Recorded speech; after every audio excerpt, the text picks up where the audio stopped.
안녕하세요, 여러분. 제가 정말 살다 살다 별일을 다 겪어봅니다. 제 나이 40대에 이혼녀가 될 거라고는 생각도 못했을 뿐더러 이런 추잡한 일이 저에게 벌어질 거라고는 상상조차 하지 못했습니다. 누군가에게는 속 터지는 이야기일 수도 있고 혹은 짠하게 들리는 이야기일 수도 있지만 여기다가 풀어놓지 않으면 제 명예 못 죽을 것 같아서 이렇게 이야기를 해봅니다. 참으로 지긋지긋하고 벗어나고 싶기만 했던 생활인데 막상 일이 이렇게 되고 나니까 어디로 가야 할지 길을 잃은 아이처럼 살게 되네요. 제 이야기를 끝까지 들어주신다면 저에게는 더할 나위 없는 힘이 될 것 같습니다.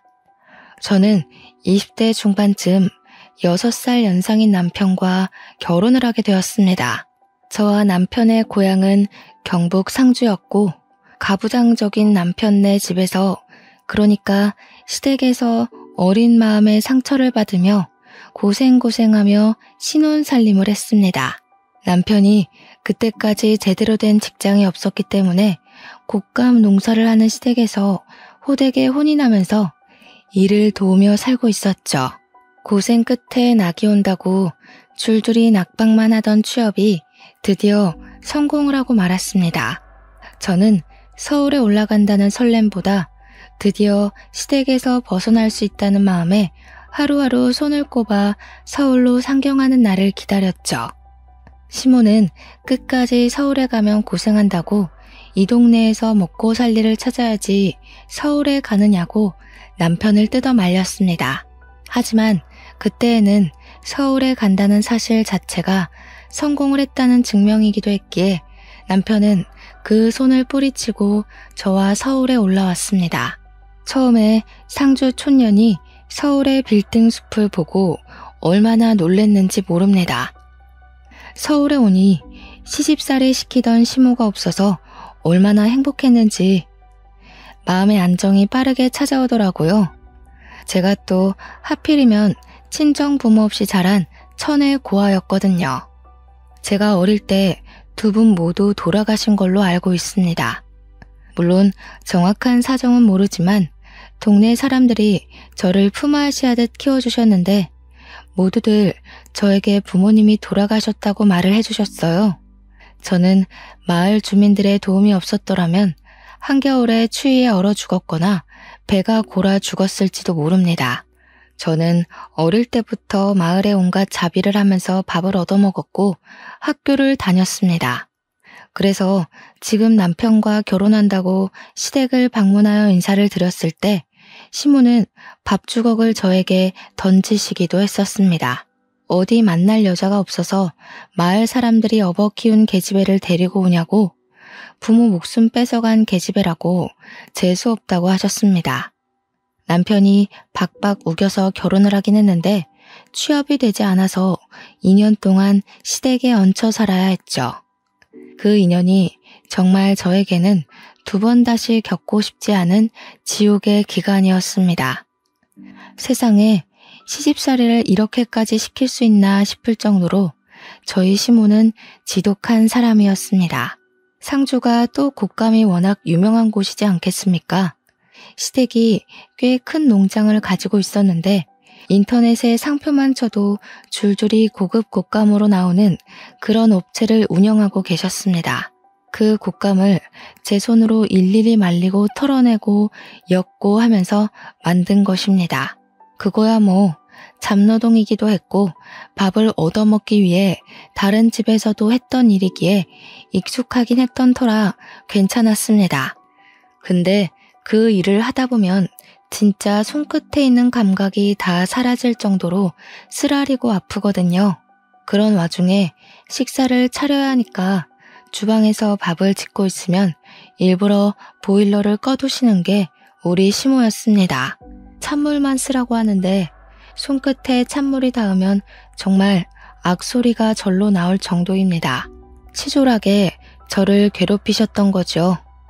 제가 그 2년 동안 살이 쭉 내려서 볼품이 없을 정도로 마르기도 했답니다.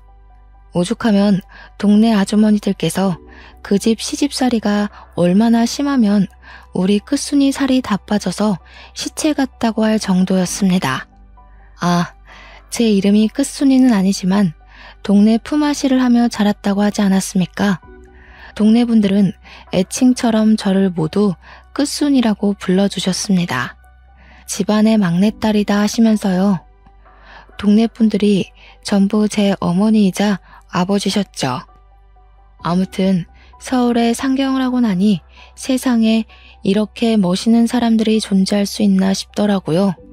길을 가다 마주치는 사람들이 전부 연예인 같고 모델 같고 그랬습니다. 하나같이 세련되고 화장도 어쩜 저리 잘하는지 저 같은 촌년은 꿈에도 못 꿀 정도더라고요. 남편은 서울에서 일을 하게 되면서 상주에 있는 시모의 사업장에서 일을 할 때보다 훨씬 많은 돈을 벌기 시작했습니다. 하지만 돈을 많이 벌어봐야 어마어마한 서울 물가에 기가 죽어 저희는 혀를 내두르면서 지내야 했죠. 그나마 시댁에서 저희가 상경할 때 집을 구할 돈을 빌려줘서 다행이었습니다. 그거마저 없었더라면 정말로 지하 단칸방에서 집을 구할 돈을 언제쯤 모으려나 하면서 손가락만 빨면서 지냈을지도 몰라요. 시댁이 곶감 장사를 하면서 꽤 많은 돈을 벌어서 다행이었다고 생각합니다. 물론 시모는 그만큼 저를 부려먹긴 했지만요. 하나뿐인 아들이라고 저희한테 주택 전세를 얻을 만큼은 빌려주었죠. 그 돈을 담보로 저는 또 어마어마하게 시댁에 시달려야만 했습니다. 곶감철이 아닐 때에도 무슨 일만 생기면 5시간 거리인 상주로 저를 몇 번이나 부르셨습니다. 한 달에 몇 번이나 왔다 갔다 했는지 정말 하루 걸러 상주에 내려갔다고 해도 과언이 아닐 정도였어요. 꽃감을 말릴 철이 오면 내려가서 일을 도와야 했기에 새벽같이 버스를 타고 상주로 내려갔고 시모가 만족할 때까지 일을 해야 했습니다. 당연히 남편은 서울에서 일을 해야 했기에 남편만 서울집에 덜렁 두고 가야 하는 일도 많았죠. 그러던 도중 저의 뱃속에 새 생명이 자라나고 있다는 사실을 알게 되었습니다. 몸에 미열도 있고 속이 메스꺼리고 머리가 아파서 병원에 찾아갔더니 산부인과에 가보라고 하더군요. 그날 남편의 손을 잡고 산부인과에 가서 임신 소식을 알게 되었고 저는 시댁에 연락을 드렸습니다. 제가 임신을 했다고 하니 시모가 저에게 당장 상주로 내려오라고 말을 하셨고 저는 마음을 졸이며 상주에 남편과 내려갔습니다. 시모는 남편에게 잠시 일을 좀 보고 올 테니 집에 있으라고 했고 저는 시모를 따라 나섰죠. 시모의 손에 이끌려 도착한 곳은 다름 아닌 점집이었습니다. 저는 왜 점집에 왔는지 이유를 몰라 시모를 쳐다봤습니다. 그러자 여기가 아주 용한 점집이라면서 군소리하지 말고 따라오라고 하시더군요. 점쟁이 앞에 저를 떡하니 앉히시더니 시모가 아들이요 딸이요 하고 묻는 게 아니겠습니까? 그러자 점쟁이가 인상을 팍 쓰면서 시모한테 당신 집에는 아들 기운이 없어? 라고 호통을 치시는 겁니다. 그 이야기를 듣자마자 시모가 갑자기 일어나라며 제 딸을 질질 끌고는 상주에 있는 작은 산부인과 앞으로 데리고 갔습니다. 병원에 가서 여기 애도 떼주지? 하는데 정말 제 온몸의 피가 차게 식는 듯 했어요. 아직 성별도 나오지 않은 작은 점 같은 아이를, 딸인지 아들인지 모를 아이를 어떻게 점쟁이 말만 듣고 그럴 수 있는지요. 시모가 병원 접수처에서 하는 이야기를 듣자마자 저는 놀래서 뛰어내려갔습니다. 시모가 뒤에서 거기 서라고 쫓아오는 소리가 들렸지만 섰다가는 큰일이 날 것 같았습니다. 신발이 한짝 벗겨진 것도 모른 채로 내달려 공중전화 앞에 섰고 남편이 기다리고 있을 시모 집으로 전화를 걸었습니다. 남편이 받자마자 시모한테 이끌려 동네 산부인과에 갔는데 아들 아닌 것 같다는 점쟁이 말에 수술을 시키려 했다고 두서없이 말을 막 뱉었어요. 남편도 놀래서 제가 도망친 공중전화 앞으로 달려왔고 분노에 휩싸인 남편과 함께 시댁으로 돌아갔습니다. 시댁에 도착하니 시모가 마땅치 않은 얼굴로 저를 바라보며 혀를 끌끌 차고 있더라고요. 그 용한 점쟁이가 우리 집에는 아들 기운이 없다는데 계집이 나와서 어디다 쓸 거냐고 삿대질을 막 하시는 겁니다. 남편이 어디 그런 사기꾼의 말을 듣고 아직 전밖에 되지 않은 아이한테 나쁜 짓을 하려드냐고 같이 성을 냈어요. 그러니까 시모가 밖에서라도 아들을 낳아오라고 대는 이어야 하지 않겠냐고 자기 할 말만 하시더라고요. 남편은 산모 앞에서 그런 이야기 하지도 말라고 하셨고 저는 그제야 한쪽 발이 맨발인 걸 알게 되었습니다. 달리다가 긁힌 건지 발이 상처투성이가 되어 있더라고요.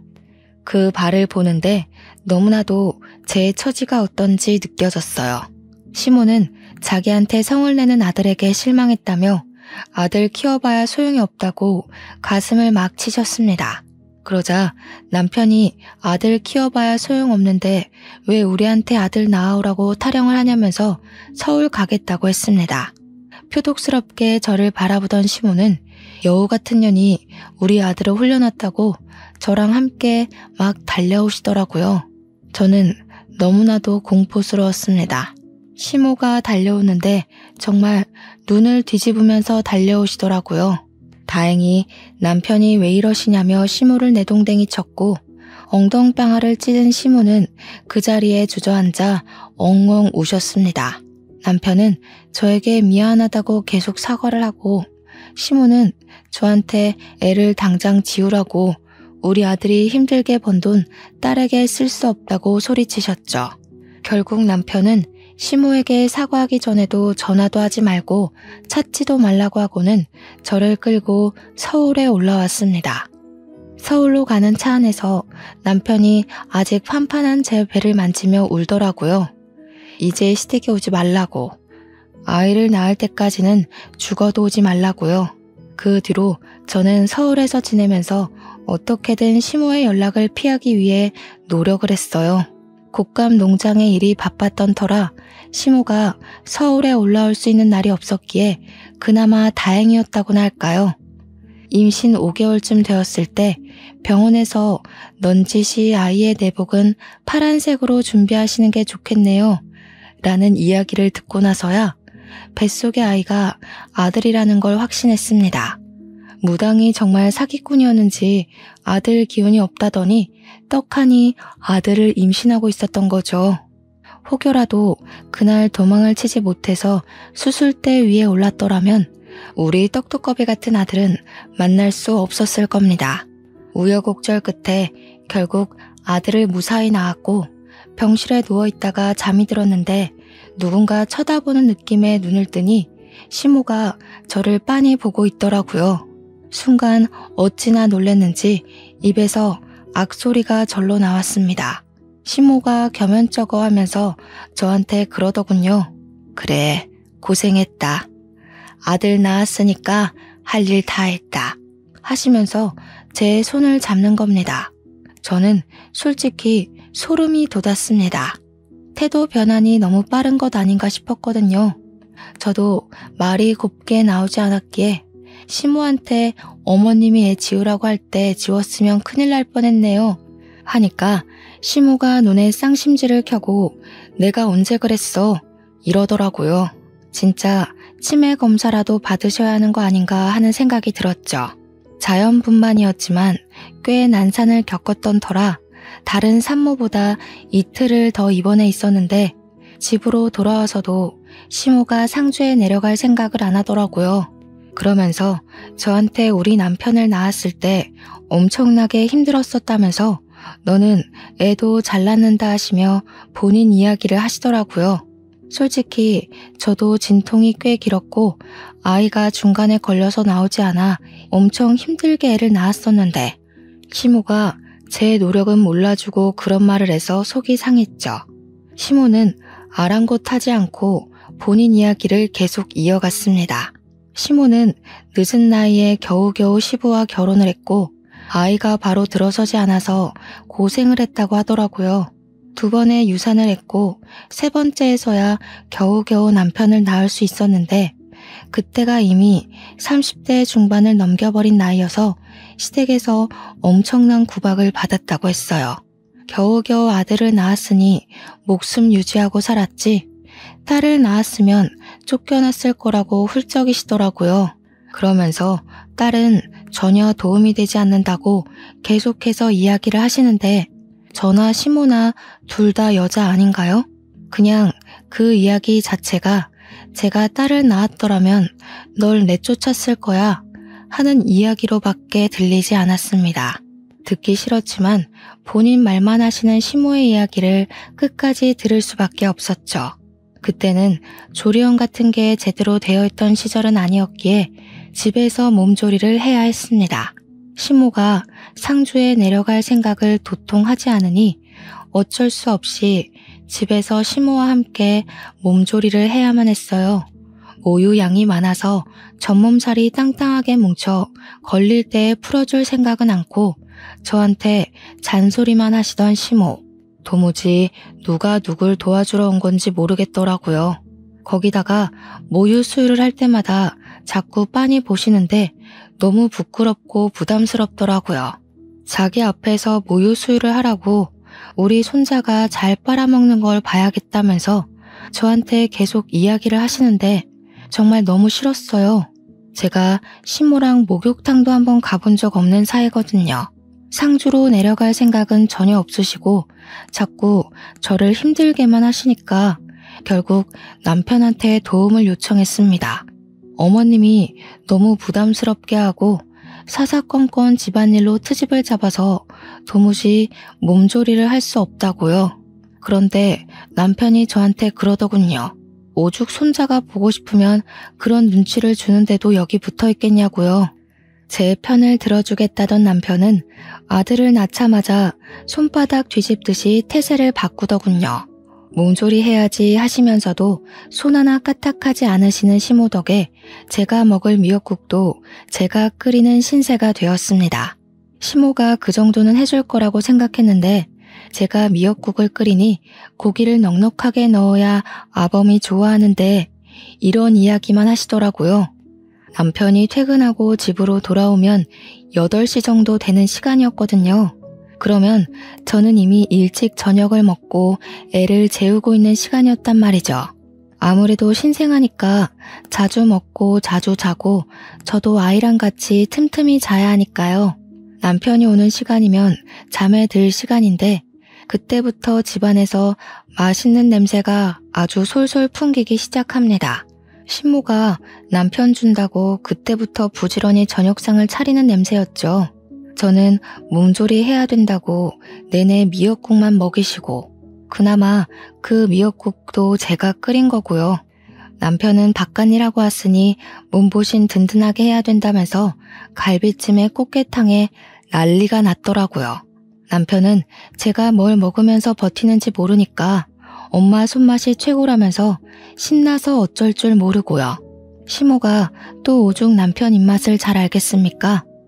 허구한 날 애가 울든 말든 시장 가서 장을 봐오는데 진짜 너무 서럽더라고요. 우는 아이 달래느라 저는 밥이 코로 넘어가는지 입으로 넘어가는지 모르면서 지내고 있었는데요. 어느 날은 애가 새벽 내내 울기 시작하는 겁니다.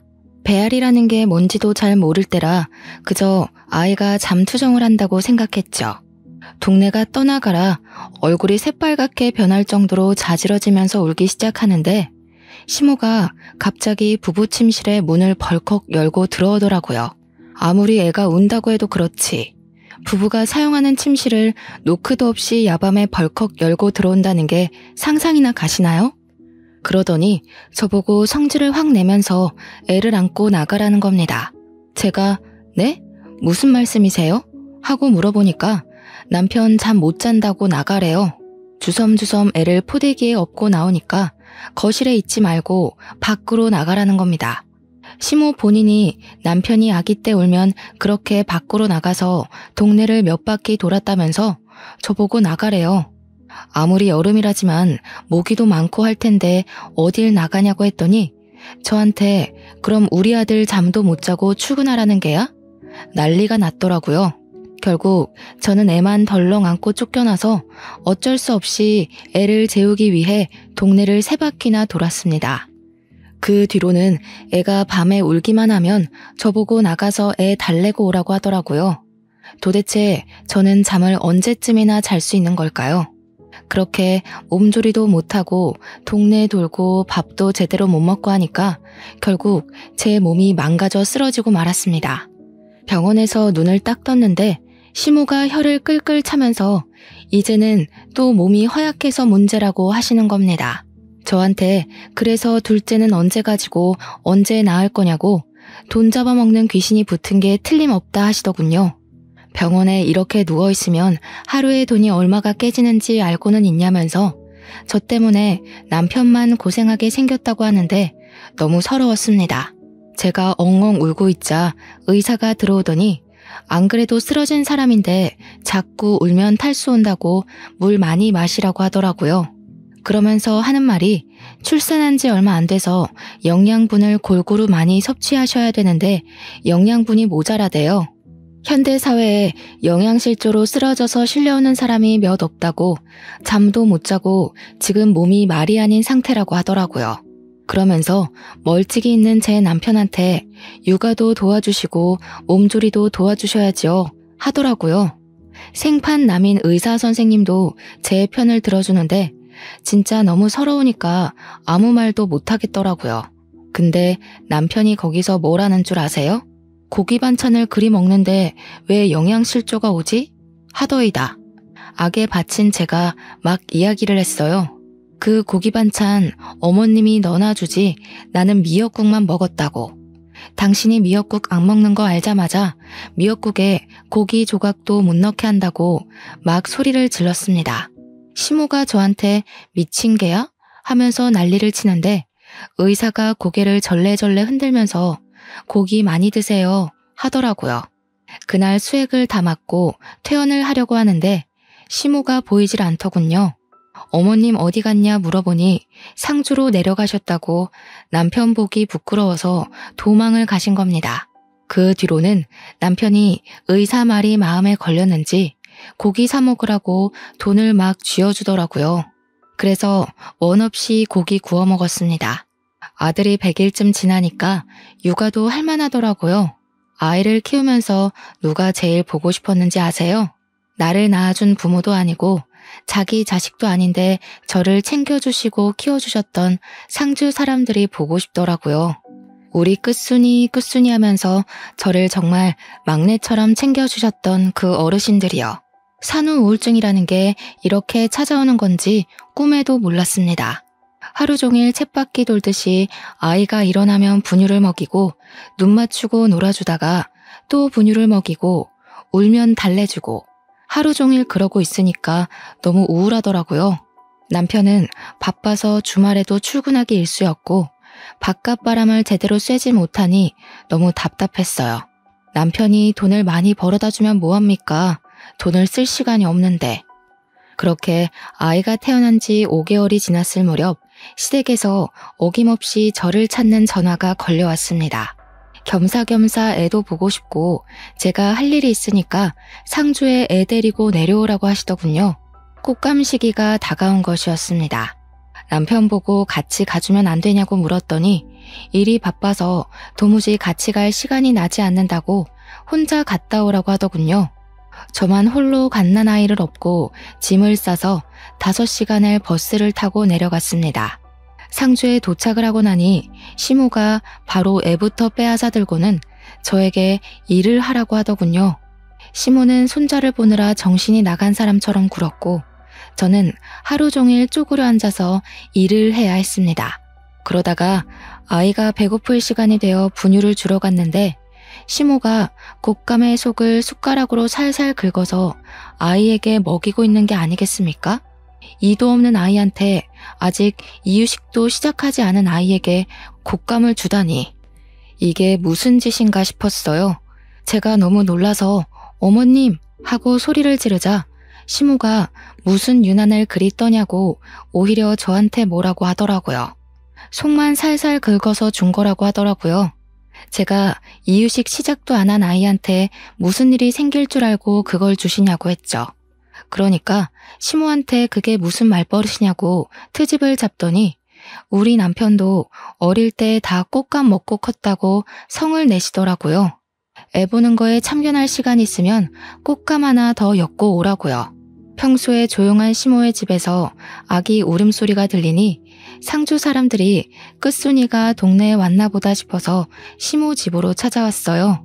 아이가 누굴 닮았나 궁금하기도 했다며 하나같이 저한테 우리 끝순이 고생했다고 토닥여 주시더라고요. 저를 보고 싶어서 오셨다더니 용돈도 한아름 준비해서 오시는 거예요. 아이를 낳았을 때 고생했을 텐데 이제야 용돈도 준다면서요. 우리 시모한테도 못 받아본 돈이라 너무 소중해서 감사하다 인사드리고 가슴팍에 넣어놨는데 시모가 그 돈 내놓으라 하더라고요. 제가 받은 건데요. 하니 우리 손주 낳아서 받은 돈 아니냐고 말도 안 되는 소리를 하면서 그 돈 내놓으래요. 우리 시모 진짜 부자거든요. 시부 돌아가시고 모든 사업장 시모가 받아둔 터라 진짜 알짜배기 부자란 말이에요. 이 곶감 농장 나중에 다 손자 거 될 거라면서 그러니 손자한테 들어오는 돈은 자기가 챙기는 게 맞는다며 돈 내놓으라고 하는데 말이 되나요? 결국에는 제가 돈 가지고 있으면 땀만 먹고 도망갈까봐 내놓으라는 것이었습니다. 오죽하면 옆에서 우리 아들 귀엽다고 보고 있던 동네 아줌마가 시모한테 삿대질을 막 하더라고요. 뺏을 게 없어서 끝순이한테 준 용돈을 뺐냐고 할머니 성격 고약하다고 하면서요. 그랬더니 시모가 또 씩씩거리면서 자네는 뭔데 집안일에 참견이냐고 성질을 버럭 내시대요. 그렇게 한 일주일 있다가 서울에 돌아오니 그 사이에 잘 쉰 건지 남편 때깔이 곱더라고요. 술 냄새가 진동을 하는데 오자마자 저한테 해장국 좀 끓여달라고 하길래 해장국을 끓여줬어요. 결혼 전에는 저 없으면 죽겠다고 난리를 치는 통에 결혼까지 했건만 애 낳고 나니까 제가 날개옷 잃은 선녀같이 느껴지나 봐요. 제가 시댁에서 당하는 일들은 하나도 신경 써주지 않고 자기가 세상에서 제일 바쁜 사람인 줄 알고 살더라고요. 그렇게 겨울이면 상주에 내려가서 일을 하고 애는 쑥쑥 자라나고 몇 년을 보냈는지 모르겠습니다. 애를 낳은 게 겨우 20대 중반이었는데 벌써 40대를 넘긴 나이가 된 거죠. 우리 아들은 중학생이 되었고 서울 애들 사이에서 공부도 곧잘 따라가 중상위권 성적을 유지하면서 지내고 있었습니다. 저는 꼬부랑 글씨를 아무리 봐도 모르겠던데 우리 아들은 저한테 차근차근 설명도 참 잘해주더라고요. 나중에 선생님 되는 게 꿈이라면서 열심히 공부할 거라고 했어요. 얼마나 기특하고 예쁜지. 아들이지만 참 순수하고 얌전한 놈이었죠. 하지만 그 행복은 얼마 가지 않았습니다. 집에 큰일이 생기고 말았죠. 바로 평생 동안 저를 괴롭히고 정정하게 살 것 같았던 우리 시모가 풍으로 쓰러지게 된 겁니다. 처음에는 거동도 제대로 못하시는 바람에 집에서 수발을 들어줄 사람이 필요해졌어요. 아들은 중학생이고 남편은 직장 때문에 움직일 수 없고 저 또한 집안일을 챙겨야 하는 입장으로 시모 옆에 내내 붙어있을 수가 없었기에 간병인을 구했습니다. 그런데 시모의 성격이 어찌나 괴팍한지 다들 대충 아시잖아요. 간병인들이 도무지 버텨내지를 못하는 겁니다. 시모가 사사건건 입만 살아서 트집을 잡아대고 욕을 해대고 하니까 간병인들이 도망을 간 거예요. 한 달 동안에만 3명의 간병인이 도망을 가게 되면서 결국 남편은 저에게 부탁을 하더라고요. 애는 공부를 해야 하고 자기는 일을 해야 하니 집에서 그나마 시간이 남는 저보고 수발을 들어달라고요. 이게 사실 부탁인지 명령인지는 잘 모르겠지만 남편이 해달라고 하는데 제가 어떻게 거절을 하겠습니까?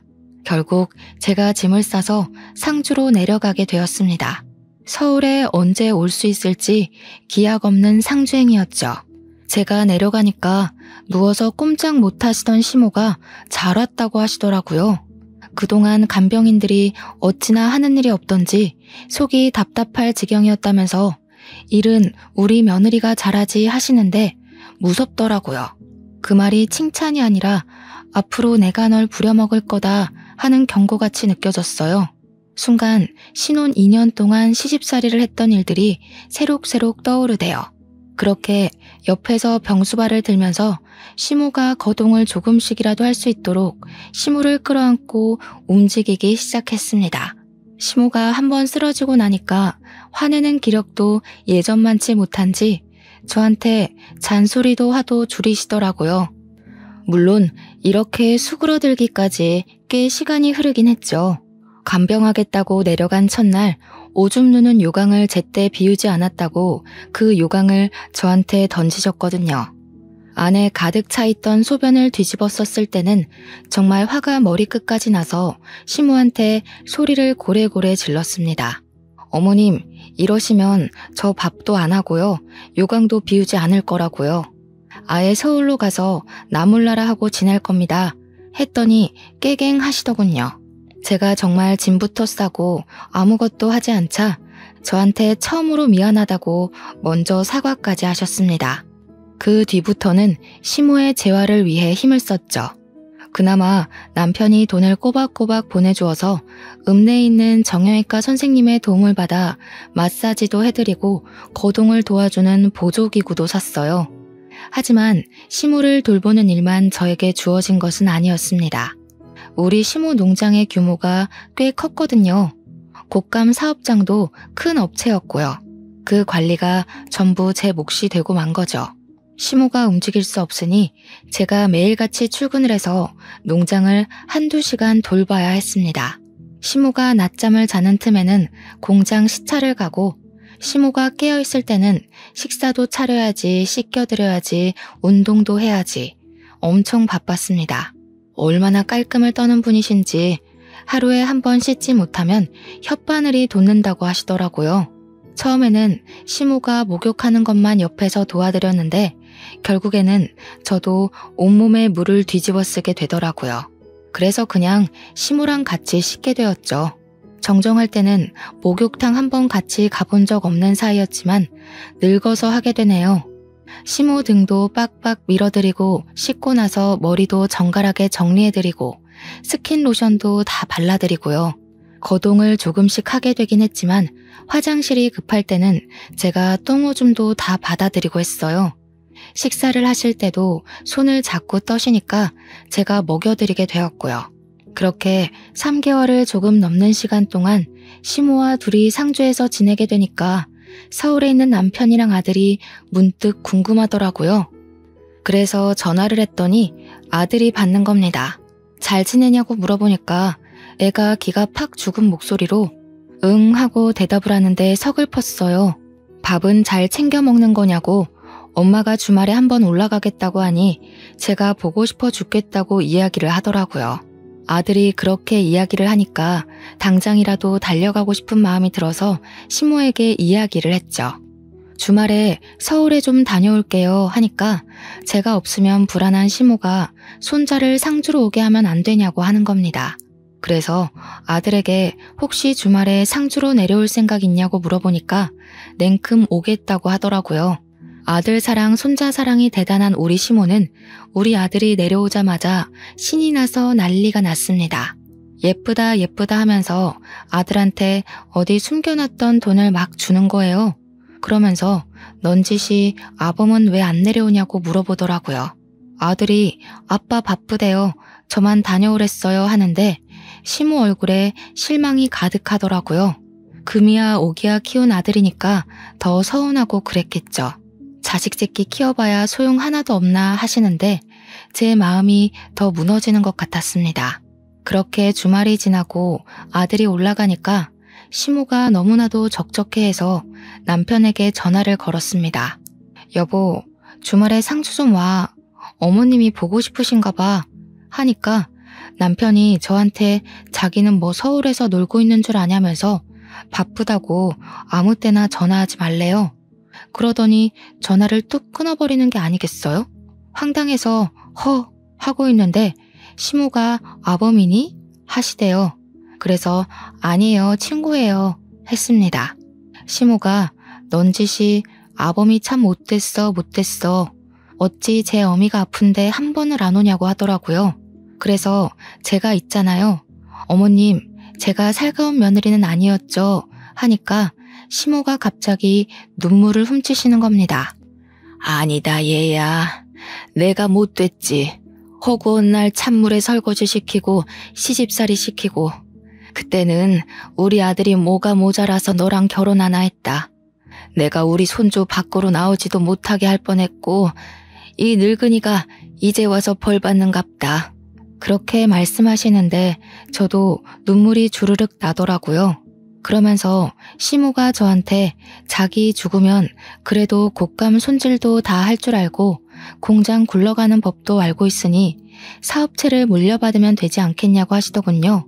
애는 서울에서 공부시킨다 해도 저는 여기 내려와서 가업 이어나가면 돈 걱정은 없이 살 수 있을 거라고요. 옛날에는 다 제가 싫고 미워서 그런 잡일들을 시키는 거라고 생각했는데 그게 아니었던 거죠. 곶감 엮는 것부터 고르는 법 하나하나 시모가 저를 붙잡고 알려주었던 게 생각이 나더라고요. 그게 다 나중에 저에게 이 사업체를 물려주기 위해서 알려주셨던 거였어요. 그렇게 시모랑 부대끼며 산 지 1년이 조금 넘었을 때 저와 시모는 정말 많이 친해졌습니다. 그동안 우리 아들도 주말이면 상주에 내려와서 지냈고요.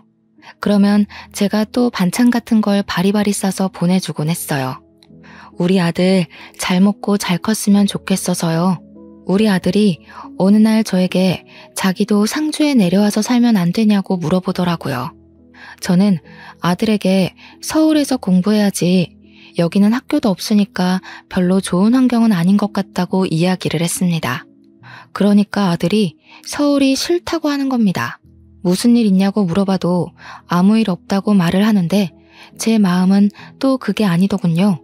그래서 아들이 자는 사이에 남편에게 전화를 걸었습니다. 밤 11시가 넘어가는 시간이라 남편이 자고 있나 싶긴 했지만 오기가 생기더라고요. 2번, 3번, 4번 전화하는데 계속 받지 않으니까 받을 때까지 전화를 걸었습니다. 11번째 드디어 전화를 받더니 버럭 소리를 지르는 거예요. 야, 왜 자꾸 전화를 하고 그래? 그렇게요. 저는 왜 전화를 안 받냐고, 뭐 하고 있었냐고, 우리 아들한테 무슨 일이 있길래 자꾸 상주에서 살고 싶다고 이야기하는 거냐고 물어봤죠. 그랬더니 저한테 그놈이 상주에 있는데 왜 자기한테 물어보냐고, 서울이 싫은가 보지, 상주에서 살라고 해, 하는 겁니다. 그러면서 돈은 꼬박꼬박 보내줄 테니까 걱정하지 말고 상주에서 지내라고 하는데 순간 느낌이 쎄하더라고요.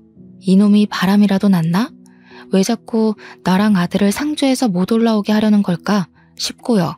자꾸 전화도 피하고 전화하지 말라고 하는 것도 이상하게 느껴졌어요.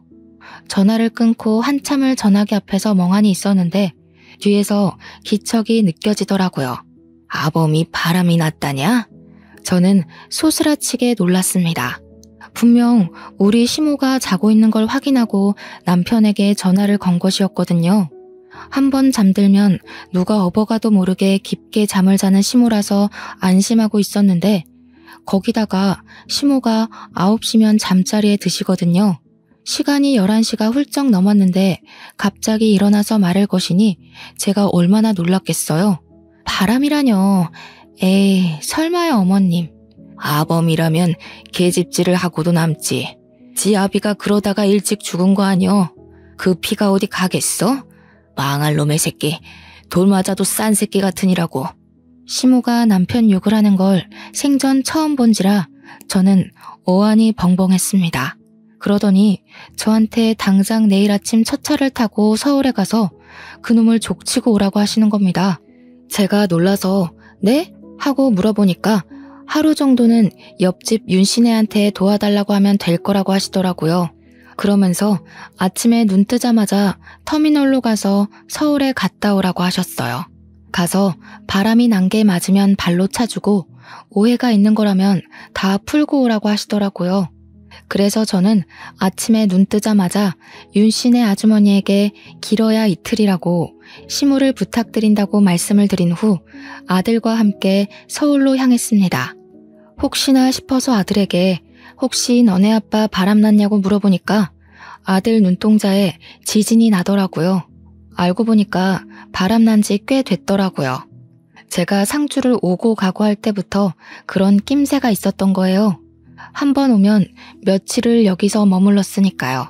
그 사이에 집 밖에서 자고 여자를 만나고 했던 거죠. 아예 제가 상주로 내려온 이후에는 집까지 여자를 들이더랍디다. 아들이 미쳤냐고 하니까 아들한테 너만 입 다물고 있으면 된다고 했대요. 저희가 올라간 날이 토요일이었는데 일요일까지 있을 거라고 남편은 알고 있을 테니까 분명히 집을 차지하고 있을 거란 생각이 들었습니다. 그래서 서울에 도착하자마자 집으로 달려가서 문을 벌컥 열었어요. 현관에 난생 처음 보는 하일이 있더라고요. 냅다 안방 문을 열었습니다. 해가 중천에 떠 있는데도 안방 침대에서 둘이 누워 자고 있더라고요. 방안 가득 술 냄새가 진동하고요. 온몸이 부들부들 떨리는데 이대로 두고 볼 수 없으니까 화장실에 가서 시리게 찬물을 바가지에 담아 자고 있는 그 두 년놈들을 향해 뿌렸습니다. 둘 다 혼비백산에서 일어나는데 제가 떡하니 버티고 있으니 저승사자 본 사람처럼 놀라더군요. 이 미친 것들이 당당하게 바람을 우리 집 안방에서 피네? 아들, 증거 남겨.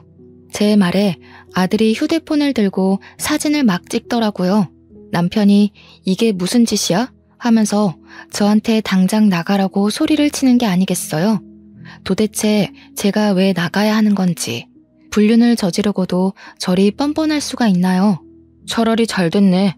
이참에 이혼하자. 안 그래도 어떻게 말을 해야 할지 고민했는데 내 새 여자가 임신을 했거든. 그러니까 우리 깔끔하게 갈라서 자고. 알겠어? 네가 낳은 아들은 내가 포기해 줄 테니까 둘이 잘 먹고 잘 살면 되겠어. 저한테 너네 둘이서 잘 살아봤자 얼마나 잘 살겠냐마는 이러면서 나가라는데 진짜 바보같이 눈물이 나더라고요. 그 길로 아들과 저는 짐을 싸서 상주로 내려왔습니다. 시무를 보자마자 무슨 정신인지 엉엉 눈물이 나더라고요. 상간녀가 있더라. 그 여자가 임신을 했더라. 나한테 이혼하자더라 했어요. 시모가 한숨을 푹 쉬더니 저한테 이혼해라 하시더라고요. 돈은 넉넉하게 줄 테니까 뒤도 돌아보지 말고 서울 가서 살아 하시는데 제가 가면 시모는 누가 돌보냐고 그 여자가 와서 수발들 것 같냐고 했죠. 그러더니 시모가 남편에게 전화를 걸어서 그 다음 주에 그 여자 데리고 한번 와봐라 하시는 겁니다. 저는 이게 무슨 상황인가 싶어서 눈만 동그랗게 뜨고 있는데 시모가 또 어딘가에 전화를 하더니 지금 당장 와주소 하시더라고요. 무슨 일인지 몰라서 멍하니 서 있는데 1시간쯤 지나니까 시내에서 변호사 사무실을 운영하는 변호사님이 찾아오셨어요. 시모가 유언장을 좀 쓰고 싶은데 증여도 가능하죠? 하시는데 저랑 아들은 무슨 상황인지 몰라 가만히 있었죠. 내가 이 집이랑 곡감 농장을 전부 우리 며느리한테 주고 싶은데 며느리한테 줬다간 아들한테 뺏길 수도 있소? 그러니 변호사님이 제가 먼저 사망을 하게 되거나 소송을 걸게 되면 그럴 수 있다고 하시면서 손자에게 증여를 하면 괜찮다고 하더라고요. 시모는 곰곰이 생각하더니 그렇게 하겠다고 하셨습니다. 저와 아들은 소스라치게 놀랐죠. 그러면 증여세를 내가 내더라도 우리 손자한테 증여합시다. 세금 문제는 내가 알아서 다 할 테니까 어디로 내야 하는지만 알려줍소. 그러더니 시모가 우리 아들의 손을 꼭 잡고 이야기를 하시더라고요. 아가, 이거 니 다 주마. 절대로 너희 아비한테 뺏기지 말고 단단히 들고 있어. 그렇게 일주일 동안 어머님은 바쁘게 변호사님과 상의를 해서 모든 명의를 아들의 명의로 돌려주셨습니다. 그리고 약속했던 날짜에 남편과 상간녀가 상주로 찾아왔습니다. 저와 아들을 보더니 여기서 기생하고 있었냐고 하더라고요. 우리 시모가 힘이 잘 들어가지도 않는 손으로 요강을 번쩍 들더니 소변이 가득 차 있는 요강을 남편과 상간녀에게 던졌습니다. 오줌을 뒤집어 쓴 둘은 이게 뭐야 하면서 난리법석을 떨었죠. 이 버러지 같은 것들아. 아범 너는 말이야 네 아비가 오입질을 하다 죽었는데도 바람을 피워? 내 재산 네 한 푼도 안 준다. 내가 우리 손주한테 다 증여했으니까 2번 다신 상주 땅에 발도 들이밀지 말어. 제 뱃속에도 어머님 손주가 있는데요. 저 자식이 내 자식이 아닌데 그게 어찌 내 손주가 될 수 있소. 우리 집에 아들 기운 없다 하더니 이게 내 아들이랑 절연하라는 소리였는갑소. 너희 뱃속에 애도 분명 고추 안 달렸을 거요. 당장 내 눈앞에서 썩 꺼져. 오줌 뒤집어 쓰고 남편은 씩씩거리면서 엄마 죽으면 재산 못 찾아올 것 같냐고 패드립을 치더라고요. 변호사가 우리 아들한테 증여하면 증여세를 2번 물고 준 거라서 절대 못 찾을 거라고 했지만 알려주진 않았죠. 저는 결국 남편과 이혼을 했어요. 상간녀가 임신해 있었기에 이혼을 해주지 않고 버텨볼까 했지만 시모가 뭘 질질 끄냐고 하시더라고요. 그리고 아들이랑 아예 상주로 내려와서 곶감 농장을 운영하며 시모의 병수발을 들었지만 2년 뒤 겨울에 시모가 돌아가시게 되었습니다. 시모가 그렇게 가시고 아들이랑 저랑 장례 준비까지 다 끝났는데 남편이 상주에 오더니 재산 정리를 하자고 하더군요. 너 줄 재산 없다고 변호사님이랑 이야기하라고 했어요. 남편은 변호사가 준비한 서류를 죄다 훑더니 정말 시모 명의로 된 재산이 하나도 없는 걸 보고는 부들부들 떨더라고요. 근데 더 웃긴 건 상간녀가 애를 안고 쫓아 내려왔는데 그 애가 딸이더군요. 콩고물 하나 못 얻어간 전 남편이 어떻게 살고 있는지는 그 뒤로 소식을 전해 듣지 못해 모르겠습니다. 저는 시모가 물려준 농장을 잘 운영해가며 아들과 함께 행복하게 살고 있습니다. 동네 사람들도 끝순이 돌아온 걸 축하한다고 저를 2팔 걷고 도와주신 덕분이죠. 우리 시모 하늘에서 다시 만나는 그날까지 저를 응원해 주실 거라 믿고 오늘의 사연은 여기까지 올려보도록 하겠습니다. 감사합니다.